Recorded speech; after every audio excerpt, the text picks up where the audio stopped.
Oi! Hello, good friends of the Muni Lot Report. Terrible week. The worst week I think we could have had. But good news. Postponement. Game was postponed till Monday. At least we have some potential to get people back.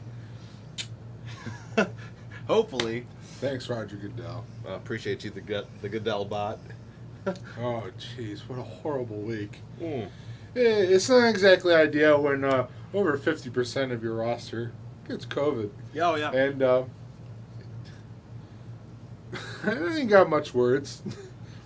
I was still ready to rumble tomorrow. You know, I was gonna pull out some Motor City Dan Campbell vibes right there and just bite some kneecaps off for it. But you know what?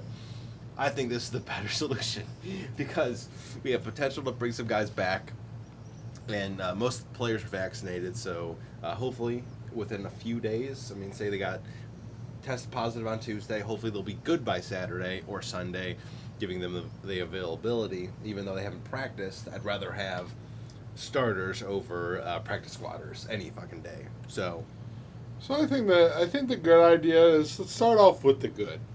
Okay. We come off a great weekend where it doesn't matter how it was done. Mm. The Browns, I know, it seems like a month ago. Feels like a long time ago. But it was last Sunday. I was so stressed this week. And we are in contention for the division, my friends. Yep. And, we beat the Ravens. Yeah, we did. Like I said last week, I don't care how they did it. I don't care if they almost blew the game. I'm not going to be a Debbie Downer like everybody else. Damn right. We won the damn game. That's a dub, bro. We ran the damn ball, even though it didn't work. They did the right thing, and they won this game, and they made their lives a lot easier. Damn right. Now, the defense has been, I would say, pretty top-notch as of late. They've been pretty damn good. They've been pretty damn good. And, I still believe, even if we had to play the game tomorrow, I was confident enough in this defense to get the job done. Well, the key players with the Raiders, in my opinion, is Darren Waller will be out. Yes. So I think that is huge. When you have Hunter Renfrow as your kind of your main target at this point, and against our defense, I think Denzel Ward against Renfrow, I think we'd be good. Yeah, so you give yourself a lot of time to recover. It's kind of like a mini bye week again. Right, a mini bye week. I like that. Huh? So, and you get to sit back and watch the rest of the week go by. So you could feel really good going into Monday if, your division foes lose a couple of games. And, the Chargers lost last night. Yep. So that opens another door for the wild card. Yep. It really doesn't matter for the Chargers, but there's a lot going our way. This week was kind of rough and it was shaky, but even if they played the game tomorrow, there was rumor that some of the guys had a possibility of coming back. We don't know who, but they were saying, there's a possibility that some of them could have came back and played. Well, now with them moving the game to Monday, that definitely opens the door for most players like Baker Mayfield to come back and play, which is, that is enough for me against this team. You still have Nick Chubb, you have Dearness Johnson, Myles Garrett is still out there. God, I think he's the only one in that. I don't. Myles Garrett just needs to stay at home until Monday, and he just needs to show up to the game. He needs to chill at home with his 99 overall trophy. Go play some Madden, bro. Yes. That's it. Somebody just take care of Myles Garrett. Don't let him leave the house. I think he's the only one in that defensive end room that is not sick. Please give me Tack McKinley. Tack McKinley can come back. Clowney needs to come back. Clowney is tested positive today. Yeah. Which he's going to be a long shot, in my opinion, to come back then. As long as we can get one of the DNs back, I'm okay with it. Tack coming off his best game of his career, in my opinion. Right. So I would love to see more Tack. So, you got a lot looking ahead for Monday where you're gonna get a good percentage of those guys back, which is a great news for you. Even if we get 5 of 20 back, I don't care. Yeah, it's the because at this point it was a matter of death, and you were losing every depth piece. You lost literally half of the linebacker room. You lost Half the cornerback room. You lost too. all your DBs. You lost all of your safeties. You know what? We'll see. I'm sure more stuff will come out by Sunday. Well, you need to be able to test. I'm pretty sure you need to test negative twice within a single day. I'm guessing Sunday's that last day. I wouldn't think that they would do it day of. Well, the great news was Stefanski came out and said, I can't even say it's great news. It's more speculating. He was not going to rule out anybody this week. As of today, as of the game was tomorrow, before the postponement, that they weren't going to rule anybody out until they were given final word that they cannot play. And that's very encouraging, even it, being for tomorrow, that there was still a chance that a percentage of those players were coming back. And honestly, that probably would have been enough. To move past the whole COVID problem in Cleveland is, let's think about the Raiders as an opponent as themselves. It's a team that They're a team with 0 cases. Well, One of the few in the entire league without a single case is the Raiders. I think the biggest case is they are a dumpster fire. They have been a train wreck. And that's something we are very familiar with in this city. Well, you know what's funny is that the Raiders always start out really hot. Everyone's like, it's their year, and then they just come crashing down. They did it last year, yeah. and then this year with Gruden and Ruggs. And ever since, that whole situation, it's been... I think they've lost the last... They nearly lost their whole entire draft class from a couple of years ago. They've dropped 2 in a row, and they haven't been able to catch a groove. I mean, they're a high-powered offense, but without... Derek Carr can sling the ball, man. He is a good quarterback. It really depends what Derek Carr you get, and if That's your true. weapons are there. And they haven't had any threats on the outside.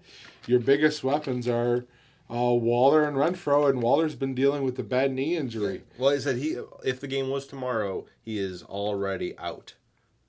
His status is out. Monday, I'm not sure. That could be a little bit of leeway. Yeah. But I'd rather have more He starters. still did not practice all week. Yeah. So it wasn't even like it could have been close, but it's still a toss up. You give him an extra couple days. Yeah. To be determined. You look at Renfro, who has been probably the most consistent player on their team. He hasn't dropped a pass in 2 months. But he's also not like a crazy deep threat. He's not crazy. He's more of a slot guy that... He's your possession guy. Yeah, which is great. I mean, you need that. But, I mean, when you have somebody that's downfield, it's very limited for them. Their receiving core is very not deep. Yeah. And especially, I mean, they got rid of Jackson, and Ruggs is obviously a lot trouble legally currently. So their 2 guys that they had are gone. Yeah, and another point I want to make on their offense is they're very... Wait, hold on. They picked up Jackson. The Rams got rid of Jackson. Yeah, Okay. yeah, but Flip my words. I'm sorry. I caught that while I was saying that. they're very one-dimensional at this point, where they throw the ball. They're last in the league in rush attempts, which is a head-scratcher when you have a running back like Josh Jacobs, who can... I think he's a hell of a back, and he gets the job done, and he's very physical. Well, last year he ran all over us, so... Yeah. But I do think this is a whole different year with the team we have. I still think the team they would have put out there tomorrow would have been... I mean, the defense they would have put out there tomorrow would still have been better than the defense they had last year. I agree, And man. that's I don't even think that's when you got Kevin Johnson and Sendejo starting, that was a rough team last year on the defensive side. I don't think you're really pushing it by saying that, and the talent on this defense is kind of night and day from last year, and I said once it clicked, it clicked. Yeah. We've had some down games for sure, but And I think another key stat I've seen about the Raiders is that they are not a deep ball threat at this point, and who do they have? about 60% of their pass plays are all underneath 10 yards. Because who's it going to? Yeah, it's all going to Renfro, and I mean you shut down Renfro, you take away Josh Jacobs. This team is Which we've been really good with against the run this year. So we're fifth in the league against stopping the run. yeah, It took a combination of guys last week to go for 120 yards. That's good for Baltimore, but at the same time, when you have 4 or 5 guys in a combination to go for 120 yards, and we kind of took our foot off the gas pedal there in the second half. you'd say that didn't score a single point. And they're more of a threat. Even with that backfield at this point, the Baltimore offense still has a better run game than the Raiders do now. I agree. They have no depth. Yeah. And that really puts a spin on this game. Like I said, I had enough confidence going into tomorrow, thinking that we could still win this game, even with the amount of people we had out. I still think we could have got the job done. But now to look towards the Browns' offensive side of the ball, that's the big question. I mean, you're hoping you have Baker Mayfield back by Monday. Ideally, you would, because he's fully vaccinated. There was a possibility that he would have made it back tomorrow, but Slim possibility, but that's something we don't have to worry about now. We have to worry about Monday. Yeah. And but even then, you don't know if these players are all going to come back and if they're going to come back in general. It's Monday's only 2 days difference. I mean, mind you, that 2 days makes a big difference when it comes to vaccinated players. It does. But I'm saying if you get it, dude, that's why COVID's so weird. I'm not a doctor, so I want to go say it, but I've known people that have had COVID and are over it in 2 days, 3 days. I've had some people that have had COVID and it takes them a week, and that's talking vaccinated people. So that's just a weird situation that I don't think anyone knows, but it's just the world we live. It's I don't even want to go into like, oh, is that all right to play a symptomatic player that's vaccinated? That's not me. I am not a doctor. Yeah. I'm not. Also, we're not political, so don't go there. I'm not trying to get political about it. It's just a simple. We're also very non-political people. The simple. So we're not talking about it. It's simple football. We're talking football. We're going football rules here, and I heard they're going to put a spin on the rules of who's going to play and who can play, but that's not the point of today. Today is talking about how the Browns are going to get over this COVID hump, and I like to think we still beat the Raiders no matter what. And if you have, I want to look at it 2 different ways here. You have Nick Mullins. I'll start off with him. He's a guy that he can really be a backup anywhere else in the league. Played the entire year last year with 49ers. He played an entire season a year before, and then he started 3 games last year. But, was that 2 years ago? He did yeah. Oh wow. So there's 3 games where. Are you sure? Yeah, he split. I thought Jimmy was hurt last year. He was for a couple games. There was like 3 games, and they split the season with C.J. Beathard 2 years ago. Okay. So he didn't exactly start a whole season, but he's got enough reps where you can be comfortable with how he can play. And honestly, there's not much of a drop-off from Case Keenum. I agree. You also picked up Kyle Luetta, which you saw in the preseason. He's back on the squad. I don't know for how long. We'll see. It's you'll find out by Monday. I thought he played well enough. He played well enough. But to keep on with Nick Mullins is he's a guy that can play in the system. He can go out there, win you a game. You look at a game from last year. I think it was a perfect game. They didn't win the game, but the completion rating, the QBR rating, the stats he had. Who was it against? The Buffalo Bills in Week 13. Good defense.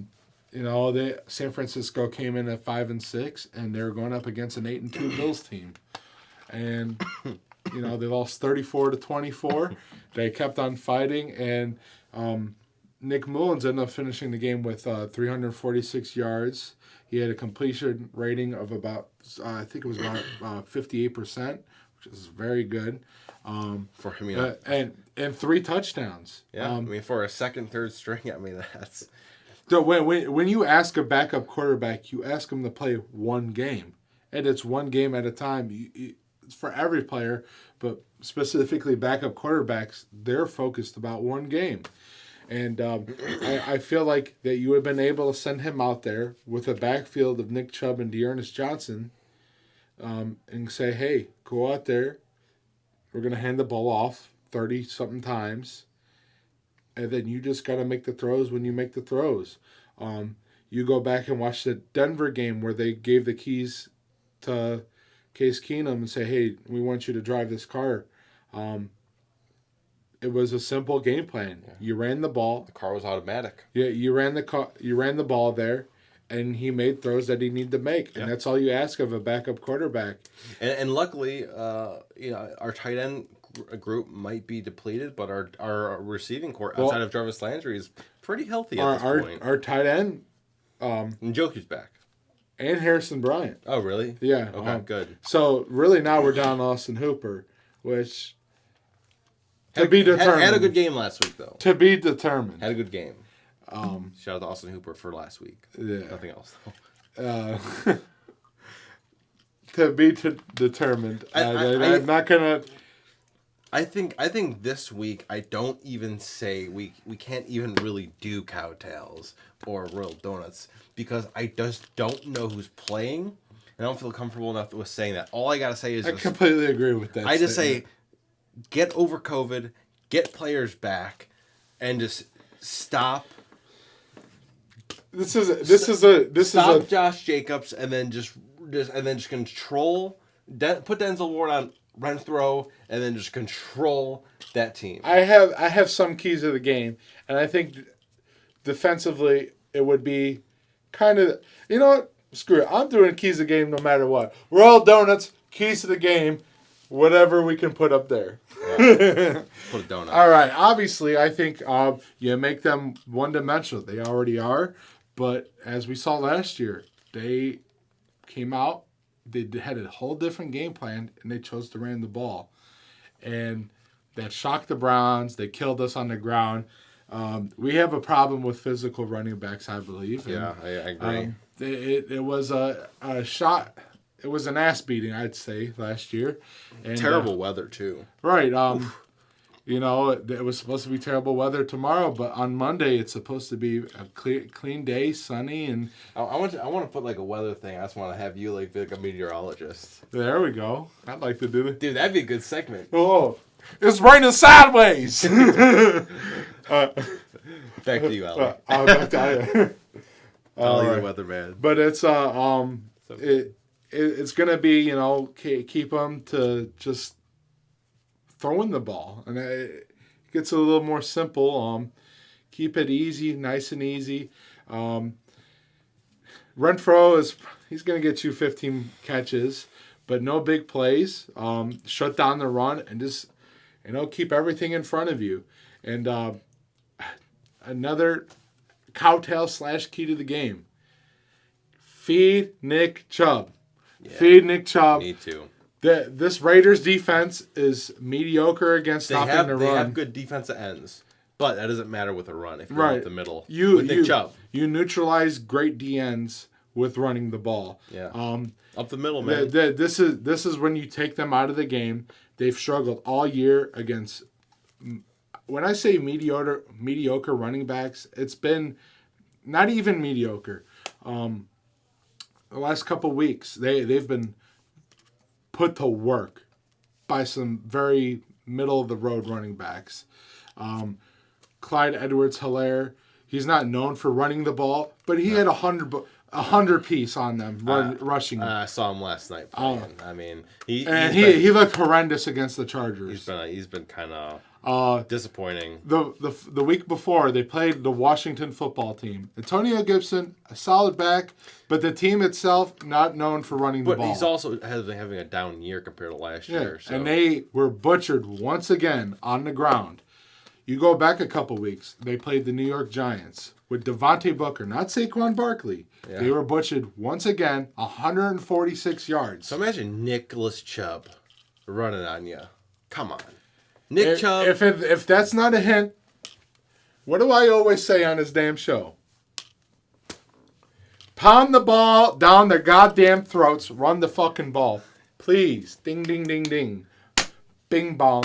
Fuck your life. Fuck your life, defense. Yes. And finally, I'm also going to say this is about the cowtail and, cowtail key to a game. Myles fucking Garrett. Oh, please. Please stay healthy. This Raiders team has also been very bad at protecting the quarterback. I want Myles Garrett and the Wildcat. Could you Only one shot? Only one shot? Could you imagine? Dude, in front of that ball. Oh, wait, with the depth we have right now, fuck it. Dude, call Josh Cribbs back. Do you see him running that ball last week? It was awesome, dude. When he did that strip sack and ran it for a touchdown. Could you imagine that dude coming at you? Hell no. No, I wouldn't want any piece of that. No, I don't think anyone does. But Wildcat Myles Garrett. Myles Garrett, this is a team that's been giving up almost 4 sacks a game. And last week they take gave that up lead 4. Back, son. They've put Derek Carr's in a lot of bad situations, this offensive line. That's where he's degressed when there's pressure. And if Myles Garrett's on his shit, then it's going to be a long day for that Raiders offense. This is one person you don't want to give time because Derek Carr he can be elite, and then he can also be very mediocre. Yeah. He's a hit or miss quarterback, and it all depends on how you play him. If you're in his face, he's going to make bad plays. If you give him time, he's going to burn you. And it's all in the hands of the Browns at this point. Whether if they have Baker or whoever else out there, they need these 3 things to happen to beat this Raiders team Saturday, Monday, Tuesday, Wednesday, Friday. I don't care. Any day of the week. What we have right now, this is how you beat the Raiders. All right, what are you feeling? Predictions. Oh, yeah. I think it's good. Okay, so predictions. It's hard to tell. Yeah, very. If we can get Baker back, give me Tack McKinley and one of the safeties. Maybe even Jarvis. I'm taking the Browns 17-16 in a slobber knocker. Okay. Browns. It's gonna be dirty, man. Always a dirty game against the Raiders. I remember growing up, man. It's always a dirty game against the Raiders. It's always bad. There's always a bad game versus us and the Raiders. They don't come out on top. I don't think we've won a game against the Raiders since. I think the last time we won a game against the Raiders was back in, I want to say 2014. Okay. And we were home, and that's when Brian Hoyer was the quarterback. Interesting.